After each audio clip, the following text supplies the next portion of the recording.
Good evening, members and guests. We appreciate everyone being here. In a very short while, we'll have our speaker. He's got a lot to tell us about, and looking forward to it. In his spare time, he enjoys spending time with his family, participating in local recreational activities, learning new exciting skills and concepts, staying informed, local issues, attending council meetings, and being involved in the community. Roddy is currently serving on the board of the 705, a local young leaders organization, chairs the advisory board of the Academy of Information Technology at Carencro High School, is a member of the LUS IT advisory board, and is a member of the Lafayette Parish School System Information Zone Advisory Board.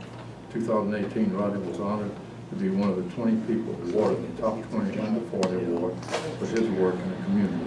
Part of that community work involved mentoring 6th to the 8th grade at Willard Charter School as part of the School of Greatness program.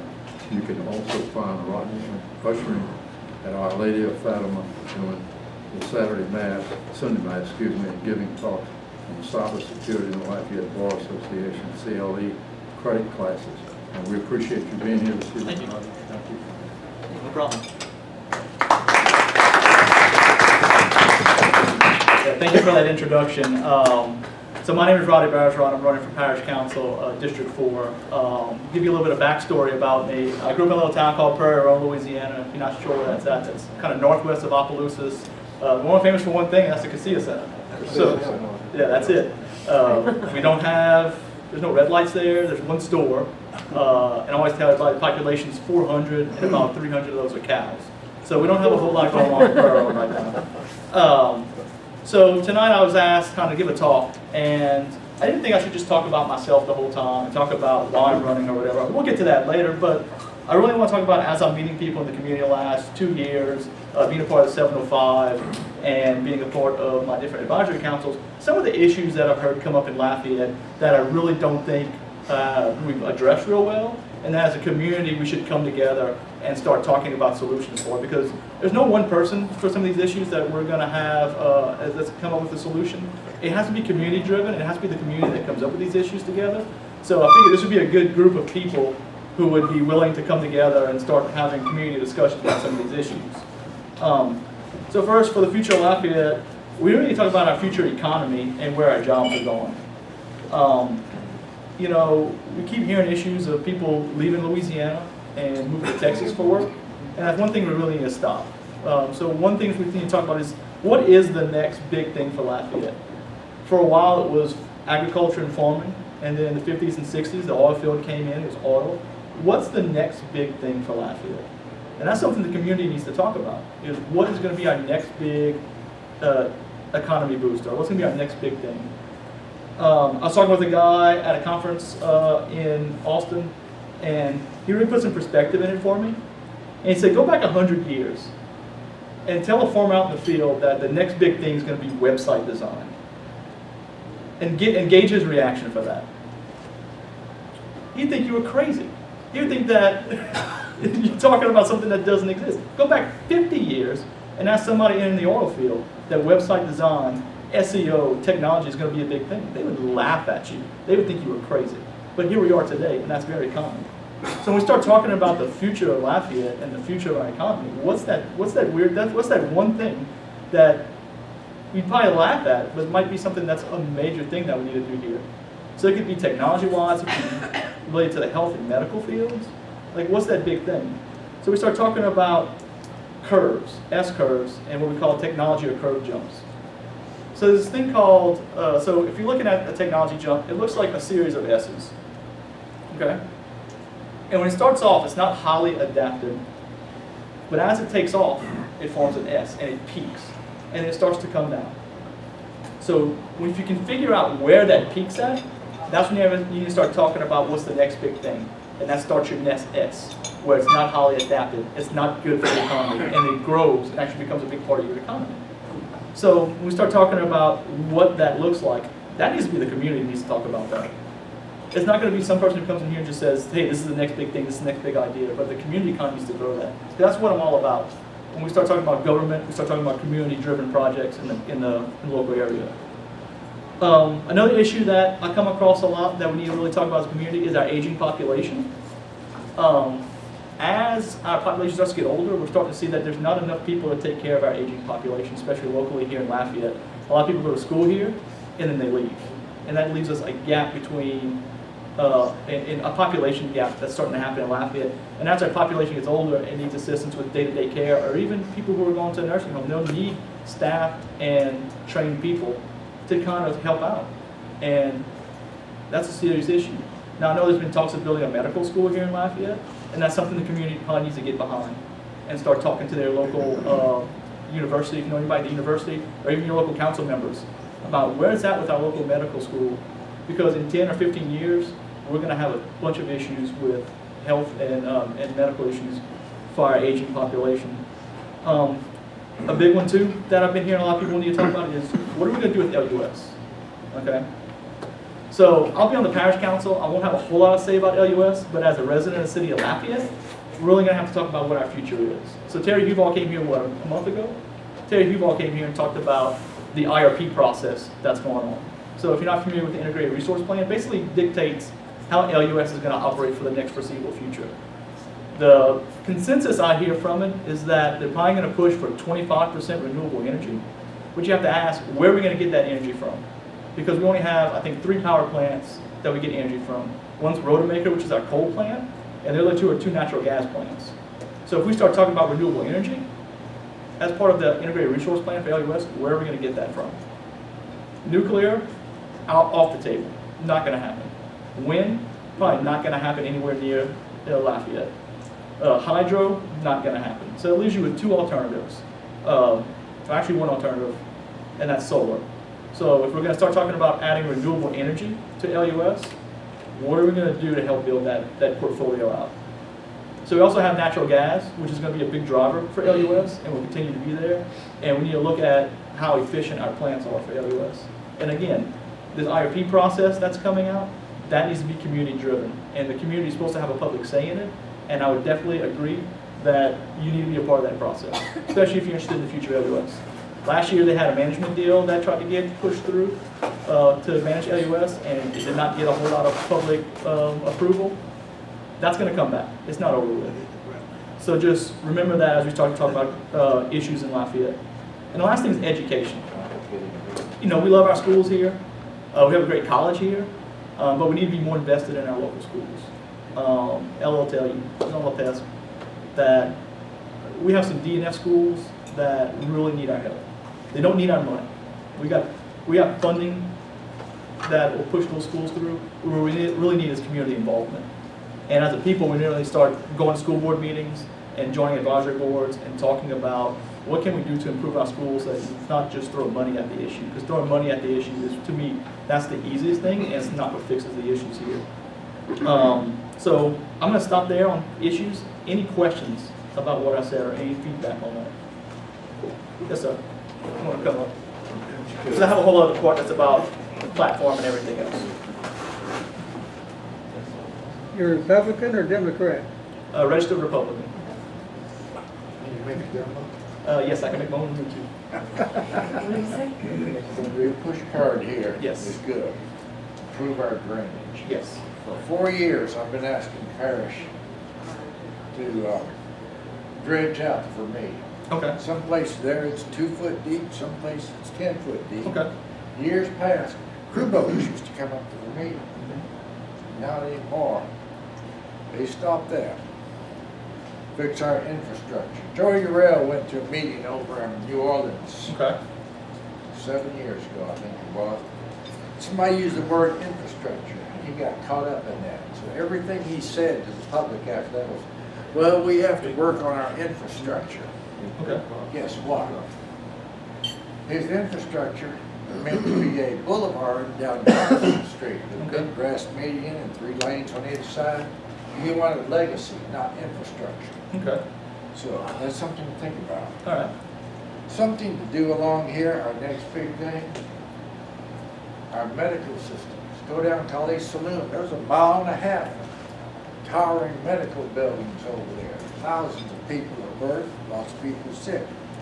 David Kellicott over at Lafayette General talking about buying the Lafayette Auditorium and making a training facility for nursing staff. Okay. Nothing's come of that that I've heard. And you said a lot of our young people, they graduate and they leave, but they come back. They like living down here. We have a good way of life, even though all the big tourist magazines say, oh, it's horrible in Louisiana, but they don't live here. They live somewhere else. They want all the West Coast amenities. And then renewable energy. There's a push for coastal rehabilitation that will allow us to put a wind farm in Cameron Parish, big wind farm, like 150 miles long, thousands of people. That's still in the works. Thank you. Thank you. So to get some comment on that, the like I said, the wind farm, we probably won't see that here in Lafayette, but we probably will buy that power from what's going on in Cameron. The Lafayette General Hospital Drive, today they announced that on Hospital Drive they're looking at building townhomes like LCG to house residents and nursing staff. So that came out today. The advocate talked about that. So they're looking at townhomes and a mixed-use medical facility on Hospital Drive right behind there, which may be a part of that old auditorium that they Well, took it's down. landlocked there. They Yeah. can't build that much. Yeah. So that was announced today. I haven't heard anything else on that. But that, like I said, I heard that today that they're using the opportunity zone credits. If you're not Can they familiar with build up? opportunity zone. They can build up. So that's one of the plans that I've heard about for the auto center, is to redevelop the auto center into a mixed-use facility, like have business on the bottom and apartments or homes on top, similar to the way River Ranch is structured, to help build that up. So there's that. Any other questions for now? And I'll start going into my kind of campaign information. So you talked about infrastructure too. On my push cord, I gotta keep it light. But yeah, we definitely need to work on roads. And it's not work on roads like, I'll be mostly in the parish, so we're working out outside the city limits. Well, he said we have no arterial streets here, and he's right. Yeah, so we talked about that when I got in here about, What's the latest on the split? okay, so on the lawsuit, from what I heard, they are appealing. They should have a result from the third appellate courts, hopefully beginning of August. And then from there, you got one more shot, and that's the Supreme Court. So if it goes to the state Supreme Court, that's probably going to delay elections in the fall. And then you have a couple options there. You can keep everybody on the city parish council until they sort it out. So anybody who's term limited will continue to serve their term even after December, if they can't figure it out. Or they can say, hey, we'll just have an interim election and someone will serve until they figure it out. Or they can have a whole new 4-year term. So there's a couple of options there depending on which way that lawsuit goes. Now, it may go to appellate courts and it may end there. I don't know. I don't know what's going to happen there. But you do have some options. So if it goes to the state Supreme Court, we'll probably have to figure out what we're going to do for fall elections. So I may not be able to run. I don't know. But I'm campaigning like I'm going to run. Who are you running against? There's one candidate who's announced, Mr. John Gilbo, who was on the Planning Commission for a while. He's a super nice guy. Don't hold anything against him. But that's the only person so far who's announced to run. Is he a Democrat or Republican? Who, me? No, him. John, he's a registered Republican. Okay. So, There yeah. is a difference.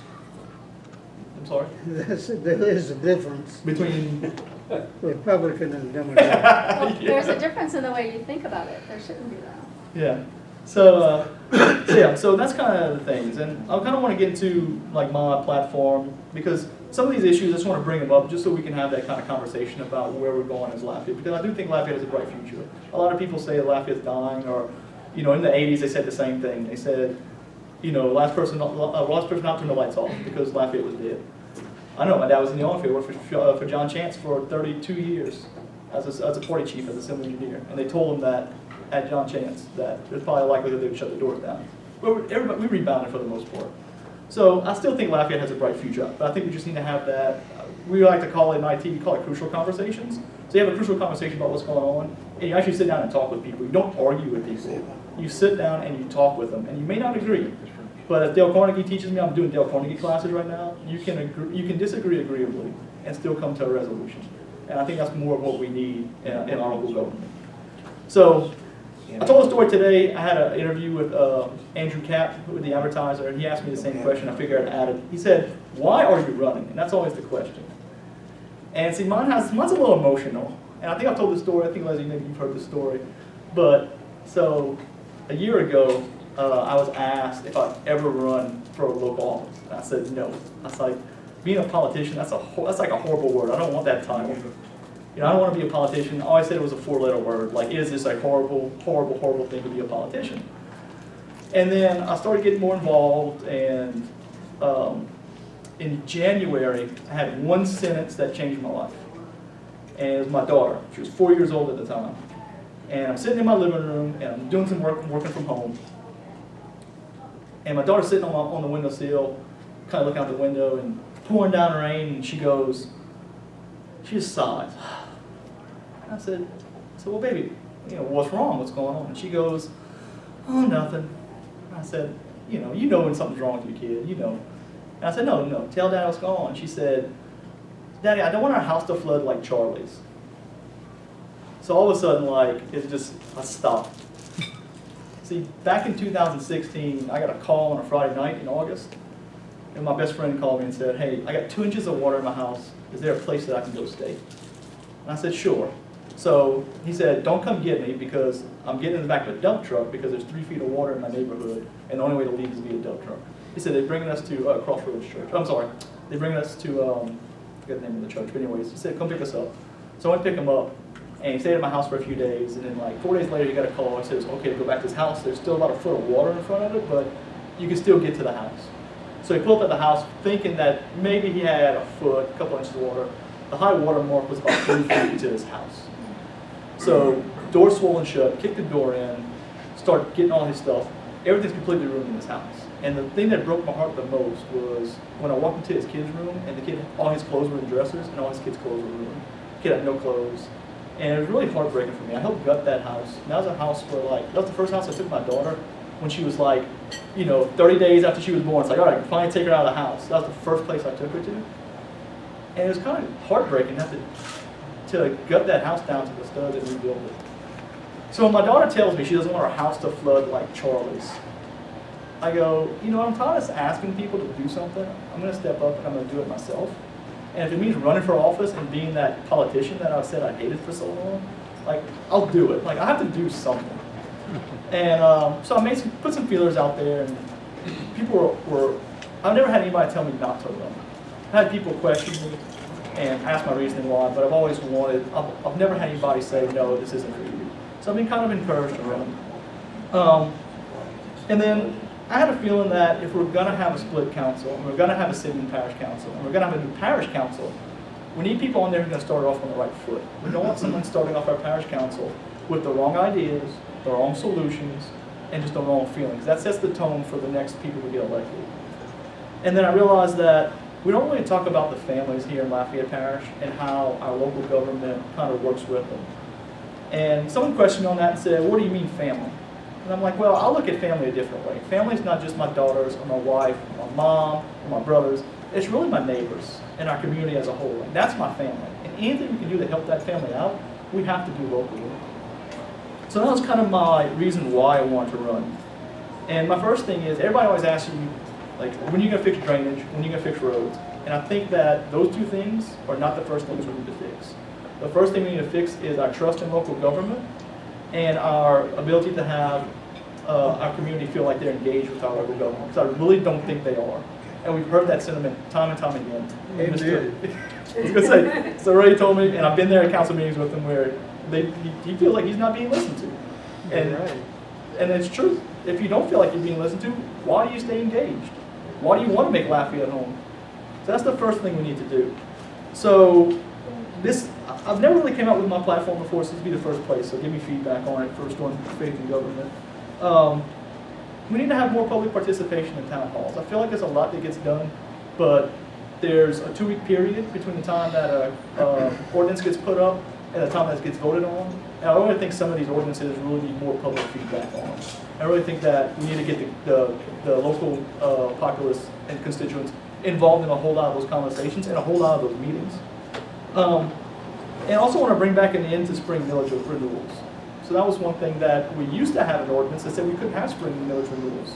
And in 2016 and 2015, they brought it back. What is it? So spring millage renewals. So we had a spring millage renewal in April, and we had a 6% voter turnout. And that's horrendous. Like, if we're going to keep having elections like that and spend money on elections, we just need to end them. Yeah. So we had 2 taxes that came up for renewal in April. One for the Bayou Freshwater District and one for the Sheriff's Department. And we had 6.7% voter turnout. And we can't do that. Like, we have to figure out something. So we should not have those. It used to be only if there was an actual election for an office. And they cost the parish $100,000 every time we have one. So if it's cost us $100,000 and we have a low voter turnout, why are we still doing it? So we also want to bring back more early voter locations. We only have one early voting location, and it's downtown Lafayette, but it's not easy to get to. You either got to take an elevator or climb the stairs to get to the voting location. Let's look at some more early voting locations across the whole parish. We can have one on the south side, have one Karen Crow, Youngsville, Broussard, wherever, just to get more people to early vote. I think early voting is really important because you can't always make it out on election day. So why not have more early voting locations? And then also want to start a public checkbook similar to the way the Lafayette Parish school system has one. So Lafayette Parish has a public checkbook. It's I have it right here, LafayetteCheckbook.com. And you go to that website and you can see all the transactions down to the invoice, who they paid, how much they paid for it. You can kind of track the spending. It kind of brings some openness to local government. Now the City Parish Council has approved that. They said they're behind it, but there's been no movement on it. So I think that's a good thing. So we asked how we pay for that. If we end spring millage renewals, we have $100,000. That gives us a little bit of money to help pay for that website. And I've talked with Justin Centani about how much they spend on that. And I think it costs them like $28,000 or $32,000 a year, in between that range. So it's not horribly expensive in terms of local government, and it brings some transparency to some of the spending that we're doing. And then there's the big thing, our goals. So when we start talking about ordinances and goals in local government, in the IT world, we do something called SMART. And SMART is a set of rules. So when you want to do something, or you want to set goals, if they don't meet SMART criteria, then you don't do it. So SMART stands for, I'm going to forget the first word. Specific, measurable, attainable, realistic, and time-bound. And if you set a goal and it doesn't meet those 5 criteria, you don't do it until you fix one of them. So it's one thing that we probably need to implement as, I don't know if we can implement it via ordinance or how, but it's one thing to think about. Any goal we set for local government needs to meet those criteria. And then we get down to the big thing. We talk about infrastructure, drainage. I don't think we've done a whole lot about drainage since 2016. We put some things up to clean out some coulees, dig a few ditches, but that's not really a plan. We talked about dredging the Vermilion. Dredging the Vermilion can work. There's some issues there that I've heard brought up. What if we dredge? What are we dredging up? Because Bayou Vermilion wasn't the cleanest for a long time, and a lot of that settled. So one thing to talk about is like, what are we going to dig up when we dredge the Vermilion? But still, it needs to be dredged. It hasn't been dredged forever, decades probably. So we probably do need to dredge it. But that doesn't really fix the issue of what happens when we keep putting water into the Vermilion. We keep building neighborhoods, and that water, instead of soaking into the ground, keeps running off into the Vermilion. We need to come up with a comprehensive drainage plan. What that looks like, I don't know. That's going to be another thing that we have to ask the community. What does our drainage plan need to look like? Carly's kind of come out and talked about her detention ponds. So out in the parish, there's a lot of flood zone. You can't build anything on it. Federally protected. Federal government will not let you build on it. So what do we do with that? We start building detention ponds. Florida does it. Houston does it. It's a plan to help hold back water so we don't overflow the Vermilion like we did in 2016 where it flowed backwards. So we need to come up with a plan for that. How does that look? What communities does that affect? What communities does that help? And come up with a comprehensive drainage plan, because we have nothing right now. We just keep cleaning ditches and just keep going about it the same way we've gone about it for 30 years. And I know this council said it, and I'm going to say it too. We got to stop kicking the can down the road, and having a drainage plan, I think, to me, helps with that. We're going to have a constant evaluation of our codes too. I sat down with Mayor Ken Ritter, and he said that whenever they have a drainage issue in a neighborhood after it floods, they reassess what that code looks like for that neighborhood almost immediately and come up with a solution. We don't do that right now. Council? Yeah. So yeah, when I talk with Kim, that's what they do. So that helps with their drainage issues. And they have way worse drainage issues than we have here in Lafayette, and they seem to be on the ball about it. Whenever we had our flood, Ken was already on top of it and was able to get, I think, a third of the FEMA money that came to us because he had a plan in place. He had all the stuff already written, and really people were coming to him and asking how he wrote those FEMA grants to get that money because he didn't know. And Ken gave me one of the best pieces of advice. He's like, I'm the dumbest person in the room, but I surround myself with smart people. And I think that's a good game plan to have because I'm definitely not the smartest person in the room. But you surround yourself around smart people and it makes you look good. All right. So anyways, the last thing's budget issues. So the parish, we've always talked about issues with the parish budget, but what do we do about it? So when we look at the parish budget, I think last year was $98 million for the whole parish. And all but $13 million of that is dedicated. So road, drainage, library, all the other funds, all those are dedicated, and you have $13 million left over to figure out what you want to do with. And really, it's not the case because $3 million of that has to go to the AG's office to help pay for the district attorney's office. State mandated that we pay for that, but the state doesn't give us any funds to pay for that. So they mandate we pay for it out of the parish budget, but don't give us any funds to help. So really, we're left with $10 million in our general fund to figure out what do we do with it. And we have, I think, at the Plan Lafayette meeting, they said we have a $32 million backlog in existing drainage issues. So I don't know what we're going to do there. We can't just keep taxing people, right? We're not going to pass a drainage tax like we need because, go back to my first thing, what do we fix first? Trust in local government.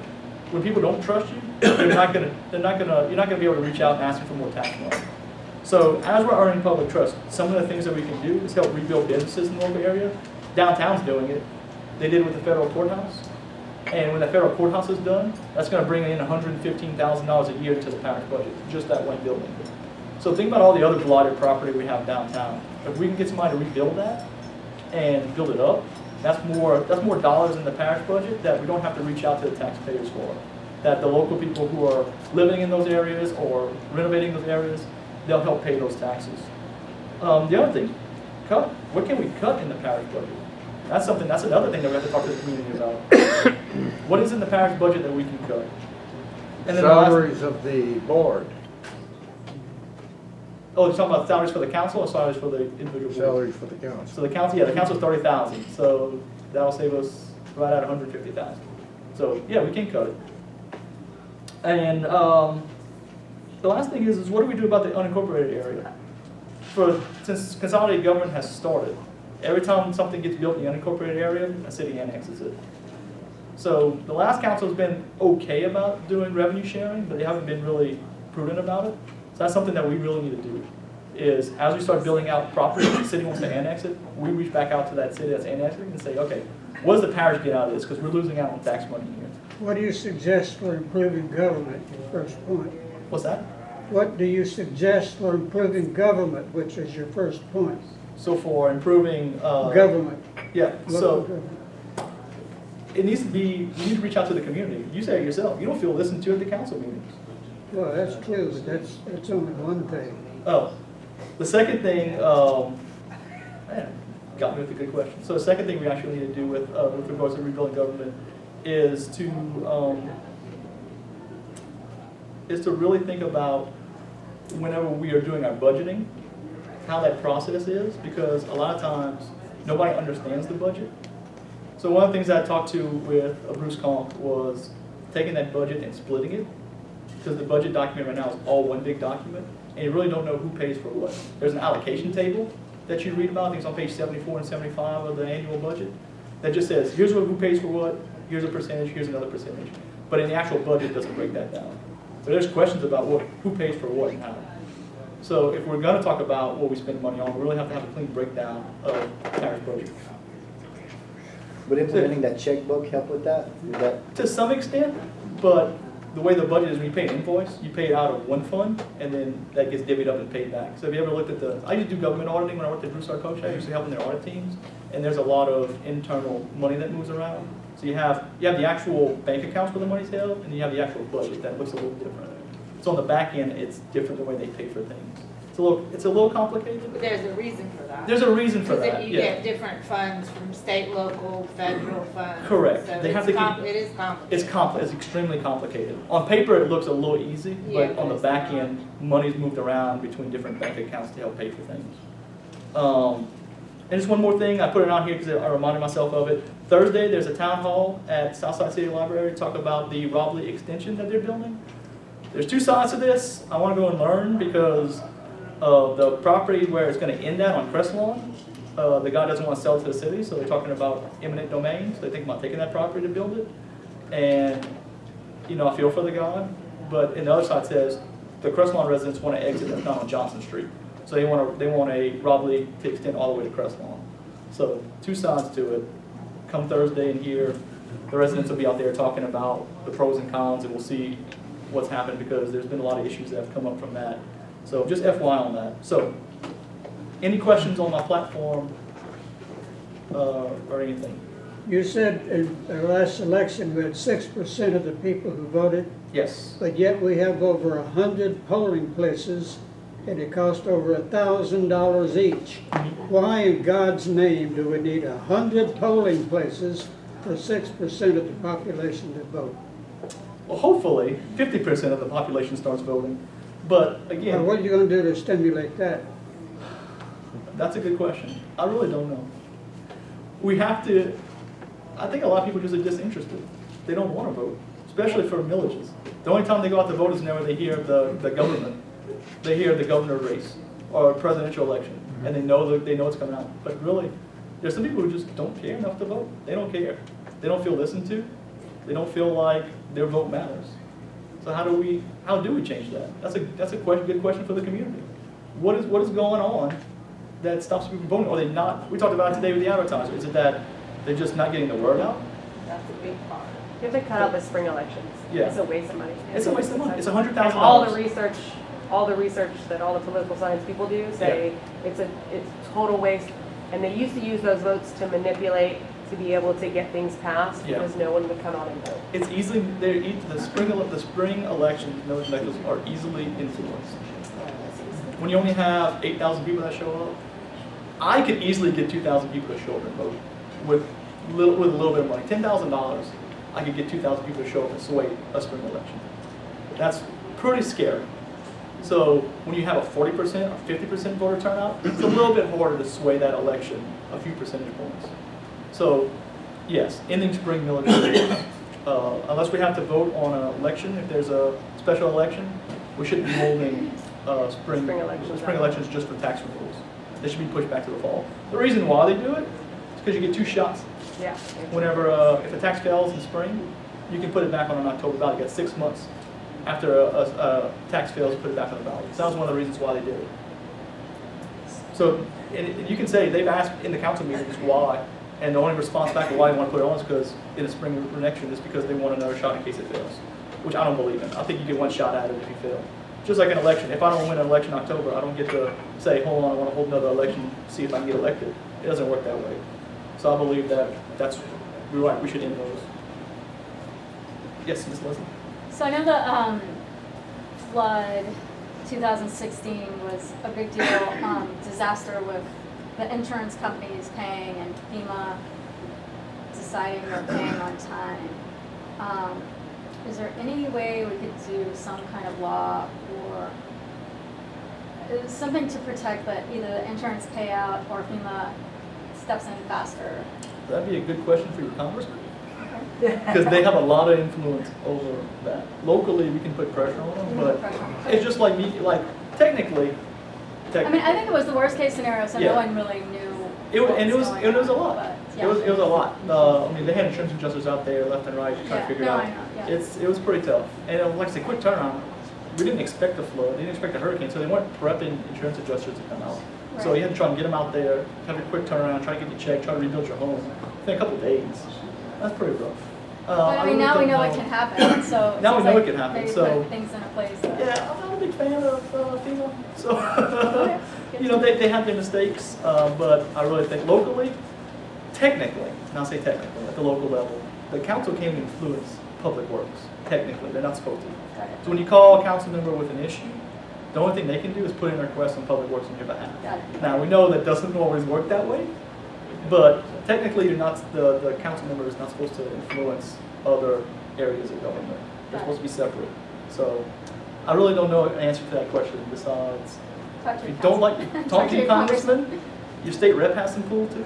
So state rep position does have some pull in they have easier access to FEMA directors and FEMA managers than local Power City. One more question. Yes. So what? To the mic. Oh, I'm sorry. Oh, you want me to go, Mike? Oh, No. oh, Just her. left the meeting here. Him or you? Yeah, Me? it should be. It should be. Yeah, working. well, Please. It's working without talking about it. It's good.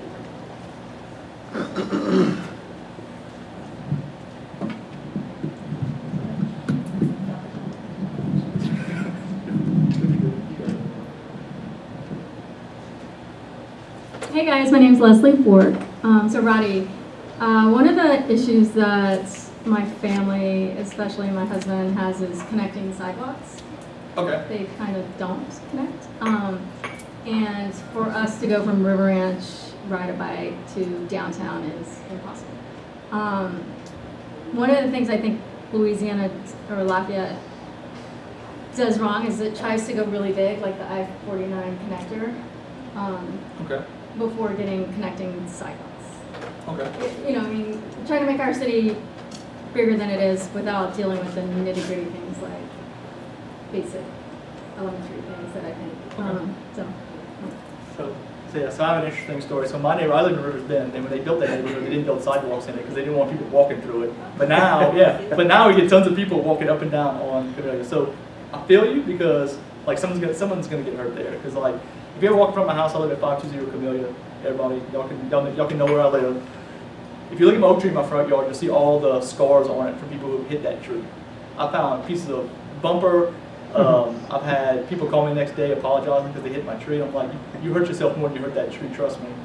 But yes, that's something we need to talk about. The city needs to address that. I really don't know because they've talked about like near university, doing like it's not bridges, but like a path over major intersections so it's walkable. Because pedestrian bridges. And really, we put bike lanes on Johnson Street, which to me is kind of bad because it's such a huge speed difference between those two. It's scary. So you almost need a dedicated bike lane. We had talked about doing bike lanes on Ambassador a while back and splitting those, like having a median and then having a small bike lane and then a walking path. So that's a solution there. I don't know how it's going to work inside the city, especially in areas like Johnson Street where we're kind of space constrained. We'd have to move that land back or buy property on each side just to put that in.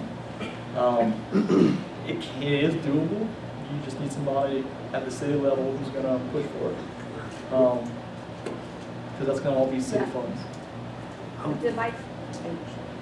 I just wanted, just a comment? Or- Yeah. Okay. Just Yeah. So this is Nick Essex. He serves on the 705 board with me. So we're actually, well, I'm on the co-chair for Healthy Acadiana. It's a coalition of over 30 different health and medical facilities within the city to try and make things more accessible for us as far as health and wellness goes. So we're actually working with Baton Rouge, the city of Baton Rouge on Complete Streets, Okay. their program to make Lafayette more bikeable and walkable. So that's currently in the works. So not a question, but just really more of an extension with that. So you're more than welcome to come to the next meeting in Baton Rouge. Who's that one now? We're at Healthy Acadiana locally, but we're working with the city of Baton Rouge through their initiative called Complete Streets. Yeah, and it's actually a national initiative to make cities more bikeable and walkable. Baton Rouge has already done it maybe 8 years ago or so to make neighborhoods and metro areas more accessible by foot and bike traffic. So you're welcome to come speak actually at our next meeting in this month actually. Speaking. And I'm sure you know why, like people know why they're like partially built sidewalks everywhere. It's because like we used to not mandate it and Yeah. people could get easements very easily to not put a sidewalk when they developed. Right. It's like, oh, well, my neighbor doesn't, so I don't need one either. And they didn't. But then these bike lanes that are coming in the major are all about traffic reduction. So if they need to fix a road for traffic reduction, then they say, oh, well, while we're fixing it, we'll add a bike lane. Yeah. And it doesn't Yeah. connect anywhere, but it's here in case we ever connect it. Yeah, when they do road diets, they tend to, they did it Yes. on West Buggy Parkway when they went down Yes. the 2 lanes. They just, that was the same thing. You So, say you're in District 4? yes, the new district, Okay, that's River Ranch? River Ranch, yes. What all does that cover? Because I live right off of Camille. Okay, so I have an accurate map on my website, so you can zoom in and see all the streets, but rough estimate is, I just start on E-Broussard, all right? So you go E-Broussard all the way down to almost the parish line, and then follows one of the coulees up to E-Broussard, follows E-Broussard out to Vincent, all the way to Verot, follows Verot all the way up and circles the airport, and then comes back down Johnson Street, and then cuts around Souvenir Gate, Congress, comes back down Fido, and then Johnson Street all the way back down to E-Broussard. So River Ranch area, Broadmoor, Rivers Bend, South KDMO, I Greenbrier, live in Ivanhoe. Rivers Bend. Yeah. So Ivanhoe, I mean, it's huge, it's 45,000 people. So it's a pretty good sized district. That's gonna be District 4. That's gonna be the new parish District 4. You also have a city District 4, which would be Nanette, where Nanette would be at? No, yeah, where Nanette would be at. If she gets reelected, she'd be in the city District 4, which is, I think Verot School Road, or maybe Collie Saloon. Collie Saloon to Verot, her section would be kind of over there. And then Liz would move more this way, all the way to Johnson Street. Yeah. So, any other questions?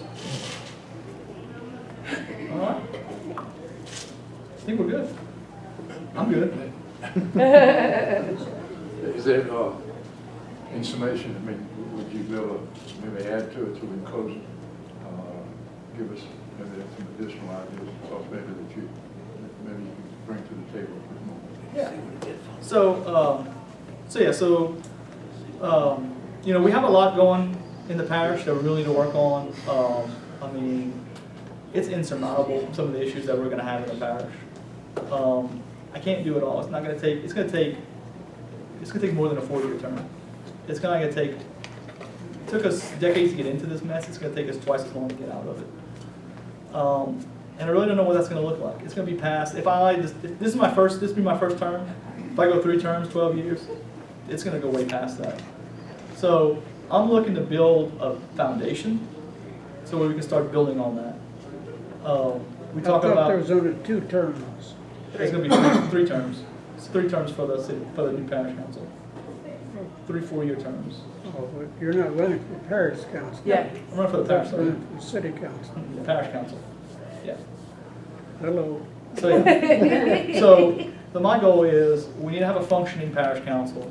We need to all be together. We need to start forming that base of what the parish council is going to look like so that the next council that comes in, the council after that, has a foundation to kind of work on.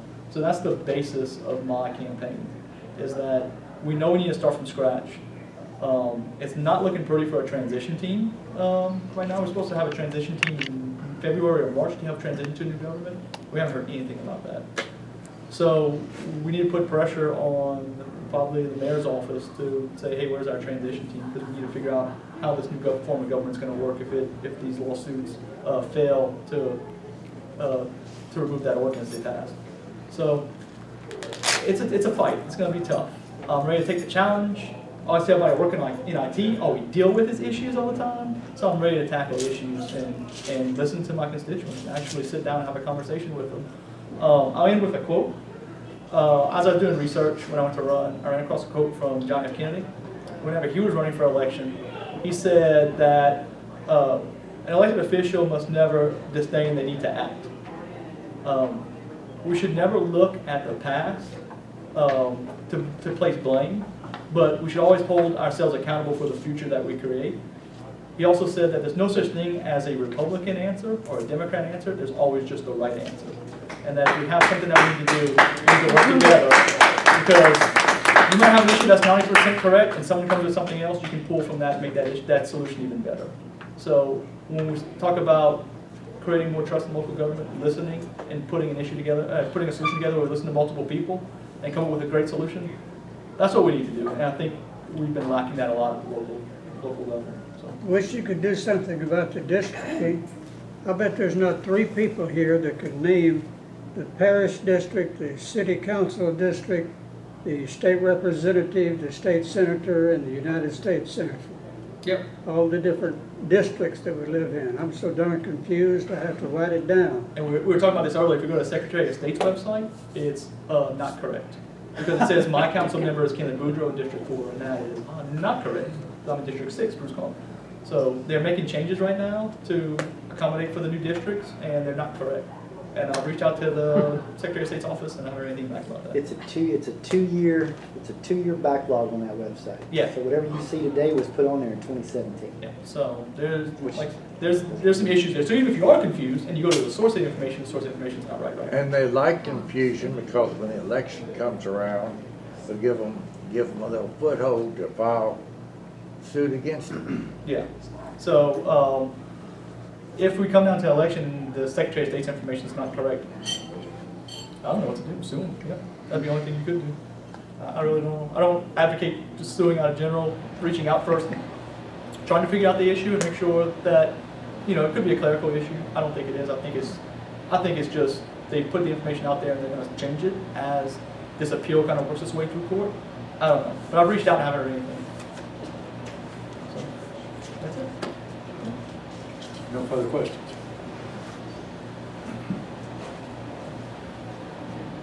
Ed, I'd like Ed to come up and let you know, make sure you tell your friends they can listen to this presentation even though they were not here this evening. But it's pretty simple. On YouTube, will tell you how to make that happen. You might be able to get that next week. Yes, definitely. Yeah, we put the videos on YouTube and AOC. And if you want to see them on YouTube, when you go to YouTube, there's a search bar at the top of the page. Just put in CCGG and the date or the name of the person who was speaking, and it'll bring up that particular video. You click on it and play. This one will probably be up by Saturday, this coming Saturday. Oh, I did plug my website. I did have one question I was kind of Yeah. curious about. And this is just out of the left field, you know, it's crazy, but do you know of anybody in the area that is measuring our air pollution? Oh, no, that's good. That's what you got? Oh, so Healthy Acadiana Yeah. is You got bad news? Yeah. yeah. It's good to have friends in good places. But it means, This is a great plug. I get a chance to this. There's a website called countyrankings.org, COUNTYRANKINGS.org. It will list off every single thing that could affect the health and wellness of not only Lafayette as a city, but as a parish, Louisiana as a state, and so on. So just so you know, Louisiana in 2019 is 50th out of 50 in almost every single health category. We're number 1 in infant mortality. We're number 1 in obesity, smoking, heart disease, you name it, one after the other, air pollution, right here. All that stuff is found on countyhealthrankings.org. It ain't even fun. It's quite an interesting thing to go through. On the left-hand side, it'll give you different things you can look at. It'll even show you where alcoholism, drug use, everything you can think of, and we're on the bottom of every one of the worst ones. Say that website again. countyhealthrankings.org. County Health Rankings. County Health Rankings, and you can look at any county or parish. I will say this, Louisiana, we have 64 parishes altogether. Lafayette Parish is 11th out of the 64 parishes, so we're doing pretty good, all things considered. We're doing good at the bottom, the best of the worst. So we're 11th out of 64, which is really, and Cameron Parish is number 1, oddly enough. So, but 11 from the bottom or the top? we're 11th from the top. So yeah, 11th is actually quite well. We were 18th in 2017 and 11th now. So we're going in the right direction. But our biggest problem down here is fumes off automobiles. We don't have big burning furnaces or anything down here. That's true, and another good reason for more bikeability throughout the city. If we can lower air pollution, we can lower emissions. I'm Like the sorry. car charging stations. No, I was talking earlier. Always This have is people my- smarter than you. So surround yourself with people smarter than yourself. This is my pet. Health and wellness is my cause. That's kind of what I do, both professionally and personally, so it's important to me. So, yeah, that's where you can find that information. Sorry. So yeah, I just want to give everyone find information about me. Ask the cards back there with my website, roddybergeron.com. I have my platform. I have a map in District 4 if you want to go see if you're in District 4 or not. And that's it. Thank y'all very much. Appreciate it.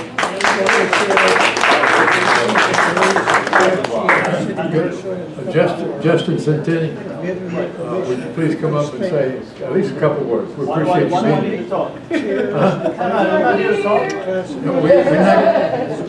We're going to treat you real nice. All these chairs, we have to have these too. We talked about Lafayette checkbook. Oh, is that right? Yeah.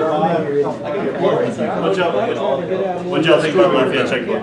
Is that right? How'd Roddy do? That's what I'm gonna ask. Because I missed the whole presentation. I was at my house taking care of my children. So I'm glad to see Roddy did well. I have 2 signs in my yard, one for me and one for Roddy. So hopefully I give all the consideration that he deserves. I threw my Justin Centeni sign away on the chair. That's what I would do too. Oh no, I'm done. That's it. Thank y'all. Good. 45 minutes, a good copy. Thank everyone for being here this evening and support. It's been in 2 weeks. We'll have a speaker. Ms. Ella, what is that person's name? Cardi. She's running for St. Parish president. She will be our next speaker, so we recommend you come and listen to what she has to say. Thank you all very much. Thank y'all. Thank you.